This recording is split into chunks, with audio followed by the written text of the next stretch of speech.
All right, we are going to kick this session off. Thank you, everyone, so much for attending. We're happy that we can have a presenter from DOE today. Jeremiah Bauman is the Chief of Staff, Office of the Undersecretary for Infrastructure. He was previously the DOE Deputy Chief of Staff. Prior to DOE, he was Director of Federal Policy at Energy Innovation, where he worked to build an equitable and just clean energy economy. He previously led efforts focused on state clean energy policies at Bloomberg Philanthropies and served as Legislative Director for Senator Jeff Merkley, where he supported the Center on the creation of the Rural Energy Savings Program and worked with Oregon and California tribes, farmers, and ranchers on water and energy management in the Klamath River Basin.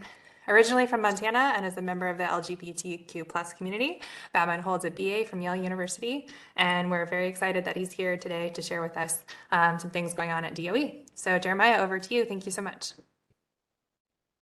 Thank you so much, Sydney. It's so great to be here with my fellow Oregonians and Oregon and friends of Oregon. I was so excited that Senator Wyden's team asked us to present to this audience. It's a huge priority for us at the department to get the word out about all of these bipartisan infrastructure law and Inflation Reduction Act programs, partly because a lot of them are very new functions for the Department of Energy. And certainly more resources. And so we are really anxious to get the word out. And I, of course, have a personal conflict of interest in wanting to especially get the word out in Oregon. So let's go ahead and jump right in. We'll jump to the next slide here. I'm basically just going to give a little bit of an overview for how we are structured. And I'm doing that partly because the programs that we have under the two laws, we have 88 different programs. So I'm not going to, under 30 minutes, going to be able to walk through all 88 of them with you. But we have reorganized parts of the department to be more accessible depending on who you are as a stakeholder, as an interested member of the public, as a city, a state, a manufacturer. And we're kind of organized around how to make these programs accessible. So I'm going to walk through a little bit of that and how to understand our organization and which programs are where, and then the programs themselves, and then leave some time for discussion. So next slide. Here's how we think about what all of our programs at DOE are doing. Overall, we are catalyzing, supporting, accelerating the nation's equitable transition to a clean, secure, affordable, and resilient energy system. I use this slide mostly. I want to emphasize, depending on who we're talking to and who we're talking with and who's doing the talking, there's so many different benefits here, right? You hear a lot of talk about how this is going to be such a huge part of our climate solutions and meeting our decarbonization goals. And absolutely, that gives us fire and urgency every day. But the great thing about where we are at and so many of the programs that DOE is offering to you with all of the incredible support we've gotten through Senator Wyden's leadership from these huge acts of Congress is delivering new benefits. So much of this is that new renewable energy, clean energy, energy storage technologies don't just help us decarbonize the energy system, they help reduce energy bills. They create good jobs. We're not just investing in those energy systems, we're investing in the manufacturing that creates even better jobs. So we're selling the components from the US to build our energy systems. We're advancing new technologies, and I'll talk about that and how you can engage in our efforts to do real world demonstration of new technologies. And then finally, making sure as we do all of this, it's more secure, reliable, and resilient. On the next slide here, this is the kind of best way we've got to summarize just the huge breadth of what Congress has asked DOE to take on across the bipartisan infrastructure law and the Inflation Reduction Act. I'm not going to go through and read each of these. I'll let you look at the words in the horizontal bars there. The bottom line is we've got more than $90 billion in grants, in rebates for households and rebates for manufacturers. Grants go to all kinds of stakeholders, from states and cities to manufacturers to utilities. And we've got more than $250 billion in lending authority out of our loan programs office and one other loan program. And they really do cover the whole suite of technologies that you can imagine that are involved in decarbonizing our energy system, from renewables to battery storage to carbon capture to hydrogen. It includes transportation, like electric vehicle programs. And critically, a thing that you'll notice about this is it's not all just technology. Some of it is about places. So we have a state, local, and tribal partnerships office and multiple programs that work directly with states and cities and tribes, because we know they are the key folks who on the ground are actually deploying clean energy systems, and we're organizing ourselves to support that. It also includes things like manufacturing of all of the technologies because it's not just getting the energy side itself, as I mentioned before, it's also building the whole ecosystem and the whole new clean energy economy and the good jobs opportunities that come with that. So on the next slide, I'll go in a little more detail here, and I'll also show you a little bit of how we are organized at the Department of Energy to hopefully make these programs as accessible as possible. Here, I'll take 1 second to talk a little bit about what my complicating, confusing title means. As Chief of Staff for the Undersecretary for Infrastructure, the Undersecretary for Infrastructure is a new part of the Department of Energy that is building these new capacities, not just to literally deliver on these dozens of programs that Congress is asking us to administer and these hundreds of billions of dollars in funding, but to add a critical capacity that our country hasn't really had at the federal level, which is an energy agency focused on deploying technology and deploying the technology that's available today, and also helping commercialize new technologies. And that's really what this Undersecretary for Infrastructure is. So we don't do the research and development work that DOE's done for 40 years, and that is why we've got things like solar at 90% cheaper. We now help communities, states, companies, and society at large adopt and deploy these technologies. So I'm going to actually probably spend the most time on this slide, 'cause I think it's probably the easiest way to understand what are the opportunities at DOE. And I'll just go right through the boxes here. I promise I won't read every bullet here.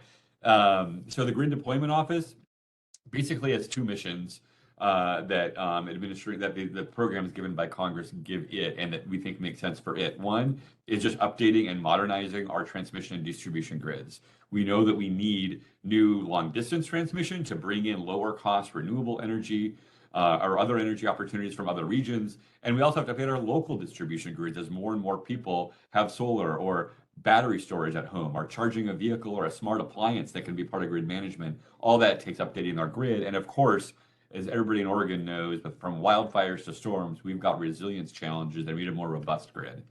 The Grid Deployment Office's other mission, in those last two bullets there, is really about keeping the resources that are already zero carbon resources online, so that we have that base to build on as we add more and more zero carbon resources over time to our energy grid.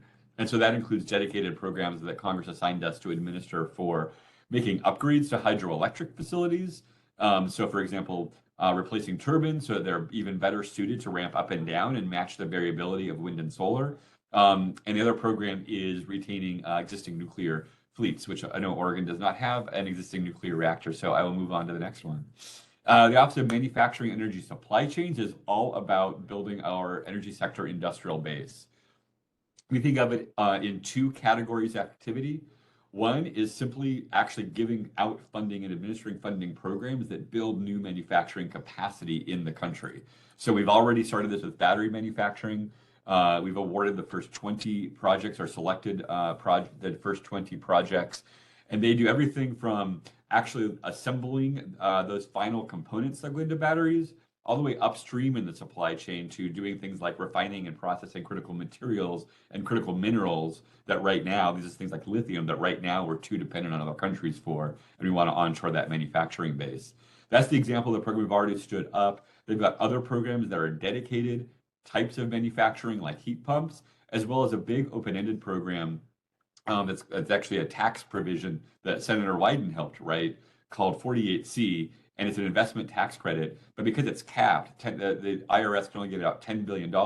They actually have us manage it essentially like a grant program, is the easiest way to understand it. And that can go to any part of the supply chain. So any place, whether that's solar manufacturing, wind manufacturing, grid components, that can support any of those things. That also can support the second part of the mission for the Office of Manufacturing and Energy Supply Chains. And you can tell some of those bullets fit into this, which is decarbonizing our industrial sector, meaning for existing manufacturers of anything in the economy, we want to maintain our manufacturing base and increase its competitive edge. All over the world, states in the US, countries in Europe are racing right now to try to buy products manufactured in low and no carbon processes. So these programs actually help existing manufacturers decarbonize their processes to be part of that market. State and community energy programs. This is DOE's new one front door for states and local governments. The programs they have, the vast majority of them go directly to state and local government, although there are a couple of exceptions there that I will flag. And that ranges from existing programs that people have known for many years, like the weatherization program that helps low-income households retrofit homes to save energy and reduce energy bills, to the state energy program that helps fund the Oregon Department of Energy and a lot of their different programming. Energy efficiency and conservation block grants are a program that people may remember if you're with a city or county government or a tribe from the Recovery Act. Those programs that I mentioned are all formula programs. So every eligible entity is entitled to a certain amount of money. And that EECBG one, that third bullet there, is quite flexible, goes to every city. We give a direct grant to every city with more than 40,000 people and every county with more than 200,000 people. And then hundreds of tribes will also get a direct allocation. It's a relatively small grant, and we are eager to help people figure out creative ways they can access and leverage those resources to help support their own energy goals. The other thing I'll highlight about this office, a couple other points. Number one, there are two big home energy rebate programs in the Inflation Reduction Act that people are very excited about. One is for whole home efficiency upgrades. So if you save at least 20%, you get a rebate of several $1,000s. The other is for electrification. If you install an electric heat pump, a heat pump hot water heater, you get a rebate on that. Those are administered there as well. That will also be a formula amount that goes to the state of Oregon, as well as formula amounts that go to tribal nations in Oregon. And they administer those programs, but we're working hand in hand with them to set up best practices and guidelines to get all of that going. And then I will lastly just flag there are also workforce development programs in that office, specific to the rebate program, but also for other building retrofit workforce training needs.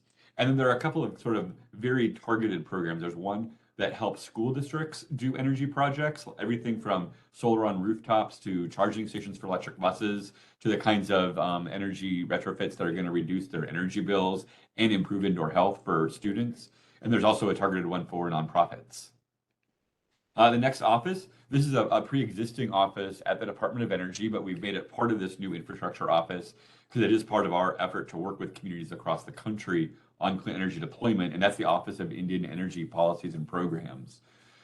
They provide technical assistance to tribal nations as well as grants to actually build energy projects. And they also work with a lot of these other offices that you see on the screen to help make sure that the programs that they have been assigned by Congress are designed in a way that's going to work as well as possible for tribal nations. So they're a good resource in that regard as well. The Office of Clean Energy Demonstrations is a hot topic these days. They've been assigned a lot of the biggest programs by funding amount. And the way to think about the Office of Clean Energy Demonstrations is that their specialty is large, complex, commercial or industrial scale, kind of real world demonstrations of relatively new technologies. So you hear a lot of talk, of course, about hydrogen, a hugely promising technology, especially for sectors like the industrial manufacturing sector that don't have necessarily as many easily drop-in solutions that the electric sector has. Long distance heavy duty transportation is another example. That's to them. And the Hydrogen Hubs program is kind of a classic program for this office in that it's $8 billion that will be awarded to at least 4 and probably closer to 6 or 10 regional hubs that are producing hydrogen, that are transporting hydrogen, and that are using hydrogen for new purposes as a way. And it's a good example because it's a way that they work to design a demonstration project that then will help a broader set of the economy understand how that works. Everything from investors understanding the financing, to project developers knowing how to put it together, to communities understanding when one of these projects is being cited, what are the things to think about and ask about, and how to make it work for you as a community. As you can see from that list, they've got a wide range of programs there. I'll just mention the other really big technology areas are long duration energy storage, not just batteries, but all technologies, and carbon management, which we kind of think that carbon management bullet is a lot about capturing it from particular facilities. Direct air capture, of course, is the different direct capturing carbon from the atmosphere to reduce atmospheric carbon loading. And then I'll just flag at the end there, you'll see a couple of very specific geographic programs that go to particular types of communities that demonstrate how it doesn't have to be new technology, it can be existing technology, but for example, rural and remote. For a really small community like 10,000 or fewer people, what are the best solutions packages that help them address their own energy needs and priorities? I'll wrap up relatively briefly on the right-hand column there. The Loan Program Office has the most funding authority. It's all loans, so it all gets paid back to the federal government, which we always like. And it's divided over a couple different programs there, including the $20 billion program specifically for tribal nations or energy development that is owned for the benefit of tribal nations. But other than that, they are pretty wide open. They can invest in pretty much any kind of new carbon reducing energy technology or energy project or any project to manufacture those technologies. They tend to also do only very big projects. So one quick rule of thumb, while there are some exceptions, including for the tribal program, in general, it's a lot of strings are attached. And it's a pretty onerous process to get through the process of getting a federal loan guarantee and have the federal government directly guarantee the success of your project. So the rule of thumb there is if the project is smaller than $100 million, it probably won't be worth trying to get one of those very big loans out of them. But there are other options for small projects. So other offices have both grants and in some cases some loans that can work for smaller projects. And then finally, cybersecurity, energy security, and emergency response has some grants for especially rural and municipal utilities to take cybersecurity measures. And then the biggest thing they do is work with the private sector and with states on cybersecurity enhancement, including with all the applicants to these other programs that other offices administer. And then finally, the Federal Energy Management Program. On the one hand, this is a program that helps federal agencies decarbonize their own footprint, both building stock and fleets. But I flag it even for this audience that is, I assume, not primarily federal agency staff, but because I know a lot of you do have federal buildings in your communities, whether it's a local Forest Service or BLM branch or a big courthouse. And those projects can have real community benefits in terms of employment, in terms of potentially local benefits for other services they could provide. So I do flag that there are resources for those types of folks to be applying for clean energy money as well. All right, next slide. Yusuf, can we move to the next slide? There we are. So the other piece I want to mention about all of these programs across the department is that we're looking to embed a bunch of key priorities for the Biden administration listed here: Justice 40, diversity, equity, inclusion, accessibility, and good jobs. The way this all comes together is that we basically ask almost every applicant to these programs to submit what we call a community benefits plan. So we ask them to literally give us their plan for how they're going to meet the Justice 40 goal of getting 40% of benefits to flow to disadvantaged communities, which could be urban low-income communities, communities of color, could be rural low-income communities, could be communities that have been affected by the energy transition, who have seen fossil fuel infrastructure retire or planning to retire, how they're addressing diversity, equity, inclusion, accessibility, and how they're addressing job quality. How are they making sure the jobs they're creating with federal funding aren't just the lowest dollar, fast, one and done jobs, but jobs that really do pay good wages and benefits, that are career track jobs that put people on a track to a good paying middle class job that can sustain a family, how they are honoring the federal policy that says that all workers should have access to collective bargaining and the right to join a union. And we asked them to tie all that up in this community benefits plan. And that last piece, their workforce and community agreements, we asked them to anchor all of it in engaging with the community where they are proposing to site an energy project. And in the ideal situation, work toward an actual negotiated agreement with that community to make sure that those benefits have a clear plan for the community to experience the benefits and that we're mitigating any downsides in terms of environmental impact or other impacts on the community. All right, next slide. Just a quick update on where we're at with all of this.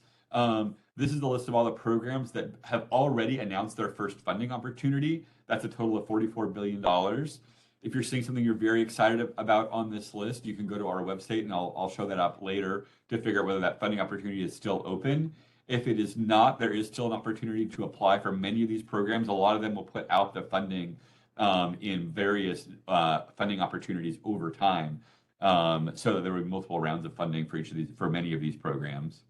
On the next slide, a little bit of preview of the ones that are still yet to put out their first funding opportunity. And for most of them, it's coming very quickly. I will give everyone the heads up. Most of them will have their first funding opportunity out by summer at the latest. And as you can tell, it's another $53 billion on top of the $44 billion that is already out. Next slide. A couple of highlights here, just to give you a little bit of a concrete sense of the kind of range of programs that some of those things represent and to give you just a real concrete, real world example.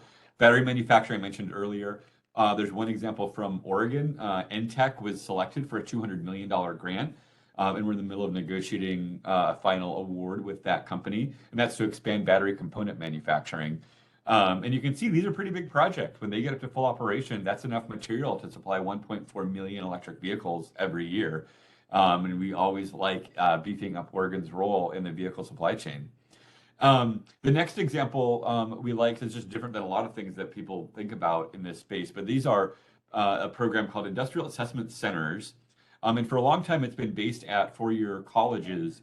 And what it does is train engineers to go out and do energy assessments for small and medium-sized manufacturers to look at how they can save money and reduce their energy bill. And as the program updates, to its new mission, other ways to reduce carbon emissions and be more competitive in a globalized economy that is looking for low carbon opportunities. So one key expansion in the bipartisan infrastructure law is that now community colleges can apply to also be these hosts to these industrial assessment centers and give engineering students and students in other programs the opportunity to learn in a hands-on way how to do this kind of assessment. The other exciting thing is that Congress, for the first time ever, provided implementation grant money for that program so that people, once a small or medium manufacturer gets that assessment of what their opportunities are to save money, increase efficiency, and reduce emissions, they're eligible for then a small grant to actually start acting on some of the ideas in that assessment. And then finally, one of the most kind of universally accessible programs, the Weatherization Assistance Program. People may already know this one pretty well. Funding goes out through the state agency to local community action agencies who then do energy upgrades for low-income households. The bipartisan infrastructure law gave a huge slug of funding to that program to really ramp up the rate at which we're doing that. We are also working with those local agencies and states on ways that people can combine funding from different programs. For example, utility-funded energy efficiency programs, Energy Trust of Oregon programs, in the case of Oregon, to help think of creative ways to deliver more services to more low-income households. All right, next slide. Last thing I want to talk about here that's just going to feel a little bureaucratic processy, but it's specifically how anyone can engage with the Department of Energy and all these programs, including on how we design the program. Because these are all such new programs, we want to make sure as we craft each funding opportunity, it's set up to work as well as possible for as many important communities and stakeholders as we can. So that first step, the request for information, is basically like our version of a public comment period. We'll ask a whole bunch of questions that we want feedback on. We'll also tell what we have thought of so far in terms of how to design that program and ask for feedback on all of that. The second step is a notice of intent. And again, this can sound sort of like bureaucratese for why are you posting official documents up here? But the way we think about these is it's really a heads up on, based on all the feedback we've gotten, how are we designing the program and when we think we're going to open the funding opportunity. So it's really kind of an early heads up, this program is coming and the application window is going to start soon. So people can kind of take those next steps of really getting organized to be ready to apply. And then the funding opportunity announcement is when we consider the program kind of fully launched, because that is literally the announcement that we are now accepting applications for the funding. And that has all the rules, who can apply, what size of project, what technologies are eligible, and all that good stuff. Throughout all of that, we have a whole bunch of webinars and other stakeholder engagement, so check out our website for more on that. I think this is the last substantive point I want to make, which is obviously we can't cover all these 88 programs very thoroughly, and we're trying to figure out the best tools to help people understand all the opportunities. One of those we're setting up is in the Office of State and Community Energy Programs, the State and Local Solutions Center. It's a resource hub. It's online resources to just help connect to all the different opportunities that are out there. That team can also help. Our team can also help. So don't be shy to just reach out and say you want a phone call or a meeting to help walk through what you're looking for and what kinds of programs we have that can help meet your needs. And the other thing I flag on the right there is the technical assistance and other kinds of assistance. We have a lot of programs, even programs that aren't really in our kind of clean energy deployment part of the department, but in our technology expert part of the department, that can just help communities, help agencies, help companies understand their options in this new clean energy landscape, help them find the right people to design projects, help them figure out what programs are worth applying for. The only thing we can't do is literally help with the application or do things that sort of give you a better application, since we also have to be the judge of which applications get selected. But there are some resources out there that can do that. Finally, before I have a few minutes left for questions at least, this is just some resources for you to stay in touch with us. If you go to the website on the left, you'll see the table on the right, which lists literally every program, a short summary of the program, what office administers it, what the most recent things that have happened there have been, and any upcoming actions, including obviously the key information of when funding is or will be available. Why don't I stop there and see what questions I can answer? Hey, thank you so much. Our webinar is currently not enabled for live questions, but if folks would like to type a question in the chat box, we'd welcome that. And if no questions populate in a bit here, feel free to continue to ask us those questions, and we are committed to working with Department of Energy to get answers back to you. So I'm not seeing anything pop up right now. In general, they're asking, can you put the last slide back up, please? If you want to, Yes, if you put the last could slide back up. scroll back there. Get that down, and we can also share the slides too. Great, great. Yeah, what I've been saying today for those that have just jumped on more recently is I'll be working with the departments and agencies to distribute the slides and post what we can on our website. Senator Wyden does currently have a place where we're collecting some guidance. If you click on our service button on our menu, there is a link specifically for Bipartisan Infrastructure Law and Inflation Reduction Act resources. Only a few things so far, but more to come after today, after we got all these materials from these great speakers. So seeing no immediate questions pop in the chat, and to kind of keep us on schedule so we can transition to our next speaker, I think we can conclude here. Jeremiah, thank you so much. Anything else you want to add before wrapping up?